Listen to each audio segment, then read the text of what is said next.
లో బలమూరి వెంకట్ తీర్మర్ మల్లన్నకు ఉద్యోగాలు వచ్చాయని గ్రూప్స్ అభ్యర్థులకు మాత్రం రాలేదని బీఆర్ఎస్ ఎమ్మెల్యే హరీష్ రావు ఎద్దేవా చేశారు. గాంధీ ఆసుపత్రిలో దీక్ష చేస్తున్న విద్యార్థి నాయకుడు మోతీలాల్ను ఆయన పరామర్శించారు. దీక్ష విరమించాలని మోతీలాల్ను కోరారు. అధికారంలోకి వచ్చాక కాంగ్రెస్ నిరుద్యోగులను మోసగిస్తుందని దుయ్యబట్టారు. ఎన్నికల కోసం నిరుద్యోగులను కాంగ్రెస్ ప్రభుత్వం వాడుకుందని విమర్శించారు.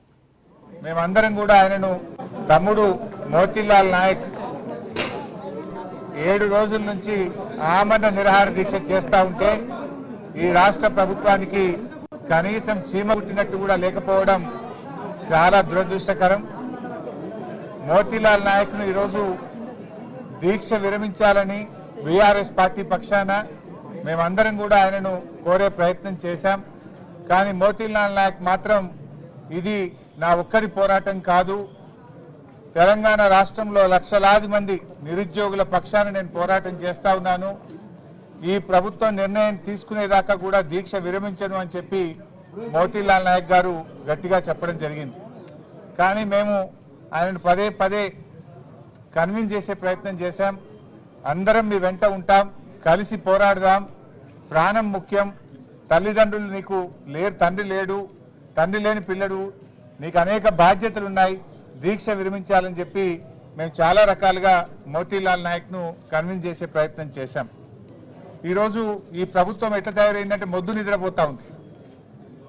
ఆ రోజేమో ఎన్నికల ముందు నిరుద్యోగుల మీద కపట ప్రేమ చూపించి నిరుద్యోగులను ఎన్నికల కోసం వాడుకొని ఎన్నికల ముందు హామీలు ఇచ్చి ఇప్పుడు ఎన్నికలై గద్దెనెక్కిన తర్వాత ఆ నిరుద్యోగుల గుండెల మీద దన్నుతా ఉంది రేవంత్ రెడ్డి ప్రభుత్వం.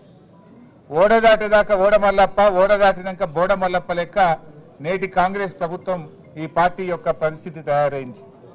ఆనాడు నిరుద్యోగుల కోసం మరి ప్రొఫెసర్ కోదండరామ్ గారు కానీ, అదేవిధంగా రియాజ్ కానీ, బల్మూరి వెంకట్ కానీ, మురళీ గారు కానీ, రేవంత్ రెడ్డి గారు, బట్టి విక్రమార్క గారు, వీళ్ళందరూ అశోక్ నగర్లో కోచింగ్ సెంటర్ల చుట్టూ తిరిగారు, బస్సు యాత్రలు చేపించారు.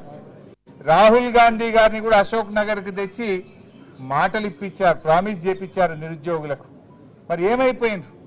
ఇలా మీకు మాత్రం ఉద్యోగాలు వచ్చినాయి, నిరుద్యోగులకు ఉద్యోగాలు రాలేదు.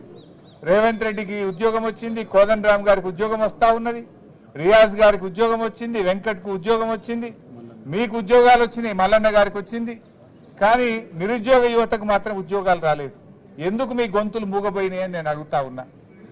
మన రాహుల్ గాంధీ గారు ఆ రోజు మీరు అశోక్ నగర్కి వచ్చి నిరుద్యోగ యువతకు మాట ఇచ్చారు. మేము 1,00,000 ఉద్యోగాలు, 2 లక్షల ఉద్యోగాలు ఏడాదిలోగా నియామకాల ప్రక్రియ పూర్తి చేస్తామన్నారు. 7 నెలలు అయింది, ఇప్పటి వరకు జాబ్ నోటిఫికేషన్ రాలేదు.